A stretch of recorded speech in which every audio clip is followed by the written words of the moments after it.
ГСП онлайн. Городские новости сейчас. Ей 7. Она любит читать, рисует, держа карандаши в обеих руках, и пишет стихи и сказки. В этом году Поля Попова пошла в 1 класс и, кажется, отличается от своих сверстников только разнообразием талантов. Если бы не одно «но». Юная ерикшанка не может ходить. Для того, чтобы девочка была мобильнее и могла спокойно передвигаться по не самым комфортным дорогам, ей нужна была хорошая коляска.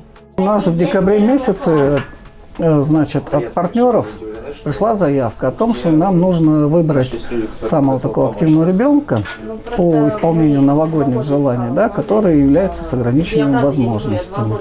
И вот, выбрав среди нескольких детей, да, вот мы выбрали Полину. С ее заветным желанием пойти наравне со всеми учениками в школу, да, но для этого нужна была вот такая вот комфортная и удобная коляска. Новогодний подарок, конечно, пришлось подождать, но Московский центр помощи пострадавшим и потерявшимся детям желание выполнил. Колеса нового трона для юной принцессы как раз для нашего бездорожья. Направление регулируется автоматически при помощи джойстика, а по периметру можно включать сигнальные огни, чтобы на дороге ребенка всегда было видно. Правда, пока Полина пользуется своим приобретением дома. То, что она может очень высоко подниматься, то, что у нас даже есть побольше чуть скорости. И то, что она может наклоняться спинкой, потому что если она не наклоняется, то бы не смогла хоть немножко лежать. Коляска хоть и классная, но все же, во-первых, габаритная, а во-вторых, очень тяжелая. Если сравнивать с обычной, разница почти в 60 килограммов. Такую ношу на себе мама девочки не поднимет, а выкатить ее на улицу, как оказалось, некак. Но, к сожалению, только дома мы можем пользоваться, потому что у нас нету на пороге пандуса.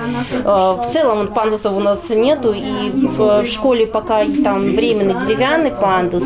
Там тоже заложено, у нас есть ответ от Министерства образования о том, что у них заложены финансовые средства на следующий год, будет оборудован пандус.